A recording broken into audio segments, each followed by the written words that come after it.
This is Charlie Flowe, World Sports Show here with Laura Harvey. Seattle top Washington by a score 2-1. You guys will face each other in the playoffs, kind of a little bit of Groundhog's Day. What is that like for you as a coach to face a team on back-to-back games? You've done it a lot this season. Yeah, I think this will be our 5th back-to-back. I said at the start of the season I hate them, but I think the reality is we had to come here and do the game justice and try and win it. And if we did, great, we knew what we were facing. And if we didn't, then at least we came in knowing that we did that. So I think Washington will be fired up next week to play us for sure. But there's things that we thought we did well tonight and things that we think we can be better at, and that's our job to make sure we put those right for next week. Is that something to do a similar type of game plan, or you adjust per after watching the game film for next week?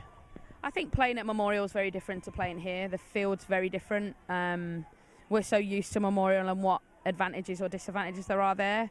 And, you know, the reality is it's a repeat of last season, and they were definitely the better team in a lot of the game last year. It was a fantastic game, actually. Probably one of the best women's football games I've ever seen. And hopefully we can bring a good spectacle next week. What do you take and learn from last year? You guys were so close to winning it last year. What do you take going into this year from what you learned last year? Don't let Kansas score. No. I think the reality is what we said when we knew we were in the playoffs. I asked the players what they wanted to do.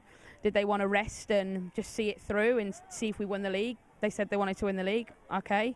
Once we'd won the league, I asked them if they wanted to rest and prepare for playoffs, and they said no. They want to go in and win every game, or try to, and have that mentality. I think you saw that last week in the Sky Blue game. We weren't satisfied with losing that, and I think you saw it tonight. I think we're willing to say that going into the playoffs with a winning mentality could be the difference. Who knows, but we're trying to go with that mindset. What does that feel like as a coach when you approach with those kind of questions and you get those kind of answers? It shows you've got a fighting team. Yeah, I think we have. We were hurting a lot last year.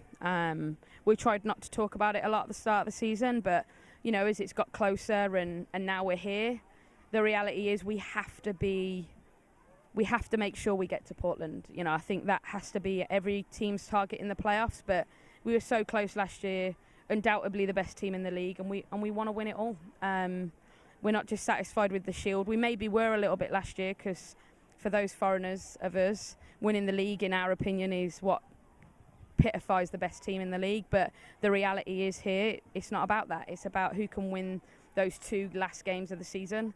And if you do that, you know, you can turn around and go, we did it. And I think that's got to be our, without doubt, that's our biggest challenge moving forward. Coach, I want to thank you for your time and best of luck in the playoffs. Thank you. Appreciate it.